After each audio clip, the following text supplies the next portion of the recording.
This is an experiment. I was in a book, actually a junk store, and I found an old biography written in 1902. And so I collaged from this biography, and I also collaged from dispatches from diplomats to the Russian court of the 1760s. And having taken those collages together, I wrote a biographic poem. So here goes. The poem is called Poor Peter. Charles Peter Ulrich, Prince of Holstein, in whose veins flowed blood of conquerors, grandson to the savage Peter, yet puny from a cradle as his mother lay embalmed. Horse-whipped, fool's-capped, tormented, lessons drilled by endless supplication on dried peas. Salvaged by Aunt Elizabeth to be heir to Russia, pole thin, lank blonde powdered hair, stiff straight wooden, a piercing squeak from a tiny projecting head, playing manically with toy soldiers in mimic warfare, a rat hung that scaled his cardboard ramparts. Congenital coward, fulvous, flighty, and feather-brained, gabbling orthodox formalities glibly, with a memory of boundless depth and pain. Poxed near to death, scarred hideously beneath the paint, snared to marry plurisic Catherine, patient mantis of inuring ambition. Oxen roasted in the public squares in celebration as the fountains of St. Petersburg flowed red with wine.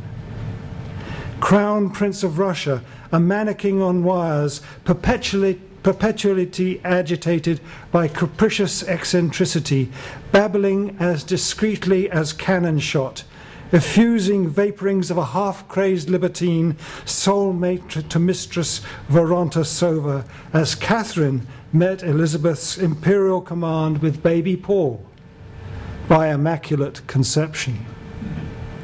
Real guards now paraded his mock fort at Court Oranienbaum. Compulsively obsessed with extreme precision, he drilled his manicured troops all day and played first orchestral violin all night with manic devotion. As old crows set their pecking order, ante-chambered round Tsarina's corpse, high priests proclaimed him Peter III, supreme autocrat of Russia. But it mattered little.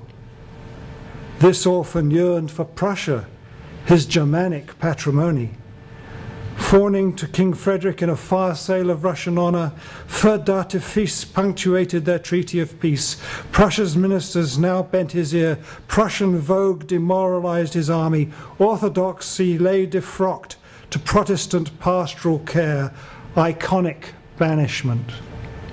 A social misfit, fearful of formality, hiding in a cloud of pipe smoke, bumping with his Holstein guard, whispering state secrets to ladies of low breeding, eroding popular veneration for a sacrosanct Tsar. Childhood horror had warped his mind and intellect. Worthlessness was inculcated well, but yet his heart and soul were pure. Generous to friends, indulging petulance of wife and mistress, compassionate to Tsar baby Ivan, an idiot by solitary confinement.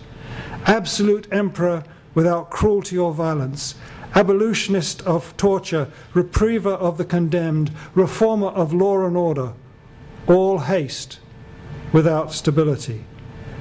Obstinately heedless, he campaigned to conquer distant Denmark. His army left Mecklenburg field without a fight, for Catherine had staged her coup d'etat. He had ridiculed intelligence of army disloyalty. No Russian could stomach a woman's rule. A latter-day Nero, playing his fiddle, ignoring his spies. Catherine shed her crocodile tears before regiments of imperial guards, entreating loyalty to save Russia, her and orthodoxy from the emperor's tyranny. she had simply met the wishes of her faithful subjects. Catherine, too, ascended by imperial manifesto as supreme autocrat, with Grand Duke Paul by her side, her son and heir. Peter's rule of half an ear was over. An apologetic offer to share the throne ignored, in semi-conscious swoon for hours, his abdication, quintessential self-abasement. As incompetent dilapidator of the realm, divested of his finery, slippered, dressing-gowned, banished to his blinded room in a lonely chateau, Ropshire. Disposal of a husband was Catherine's main concern. Ambitious marriage masked in sexual duty made it Orlov's problem. Poisoning failed, attendants were dismissed. A bungled, brutal murder succeeded in July. Slow strangulation where smothering and battering of flailing frailty failed. Catherine's maxim of crime rather than cowardice had been fulfilled. His death by violent colic exhibited to the masses manifestly divine will. 34 years he rested in Nuki Monastery beside Tsarina Anna, whose mad son Peter showed like kindness and courtesy, but their peace was shattered by son Emperor Paul. His bones were to lie with Catherine in perpetual union at St. Petersburg's imperial mausoleum. Poor Peter. Thank you.